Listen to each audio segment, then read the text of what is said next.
आज की सुन्नत है ख्वाब के बारे में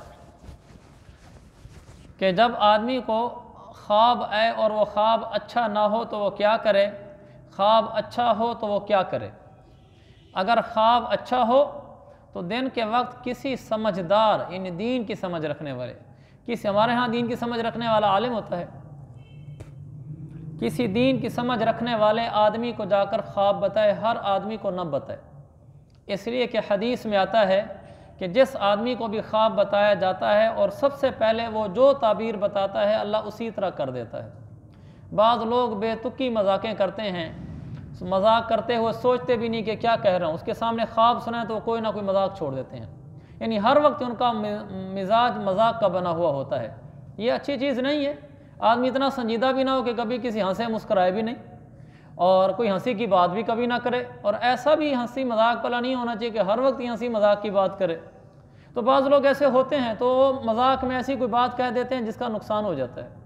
लिहाजा किसी आलिम दीन को बताए, और अगर किसी आलिम का मिजाज भी ऐसे हो तो फिर मिजाज देख कर बताए, तो वो जो ताबीर बताएगा उसके मुताबिक फिर अल्लाह ताला मुआमला फरमाता है।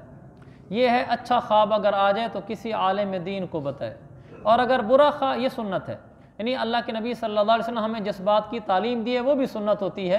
यानी ये नहीं कि अल्लाह के नबी ने जो किया हो, अल्लाह के नबी से बड़ा आलिम कौन था। लिहाजा जो हदीसें आप हम बयान कर देते थे, शरीयत सिखा देते थे, वो भी सुन्नत होती थी।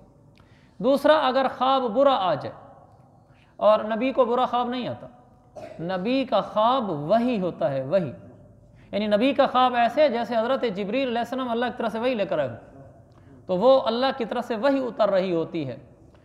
नबी हम जैसा नहीं होता, नबी की ज़िंदगी हमसे अलग होती है। तो ये बताया कि अगर ख्वाब में बुरा ख्वाब आ जाए, सुन्नत ये है तो जैसे ही आँख खुले सबसे पहला काम ये करे कि अपनी बाएं तरफ मुँह करके आऊज़ु बिल्लाहि मिनश्शैतानिर रजीम पढ़कर 3 दफ़ा थूक दे, जैसे हल्की हल्की थूक होती है।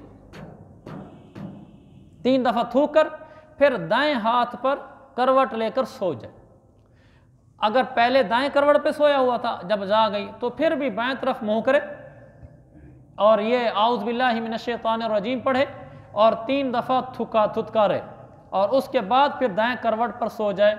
और सुबह उठकर किसी को न बताए, सुबह उठकर किसी को न बताए, इस ख्वाब का बुरा असर नहीं होता। मैं फिर दोहरा देता हूँ, अच्छा ख्वाब आए तो सुबह उठकर किसी आलिम दीन को बताए। सहाबा भी ऐसे करते थे।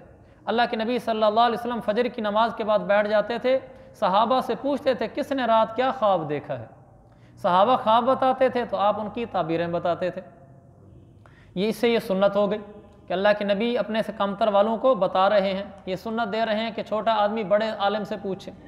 और अगर ख्वाब में बुरा ख्वाब आ जाए, बाएं तरफ मुँह करके आऊज़ु बिल्लाहि मिनश्शैतानिर रजीम पढ़कर 3 दफ़ा थू करके दाएं करवट पर सो जाए और सुबह किसी को ना बताए, इस ख्वाब का बुरा असर नहीं होगा। ज़्यादा भी अगर घबराया हुआ है तो अगली बात मुजर्रबात में से है, सुन्नत में से नहीं है। तो दिन के वक्त किसी वक्त भी सूरह यासीन पूरी पढ़कर उसके बाद अल्लाह से दुआ मांग ले कि या अल्लाह अगर इसका कोई शर है तो मुझे बचा ले।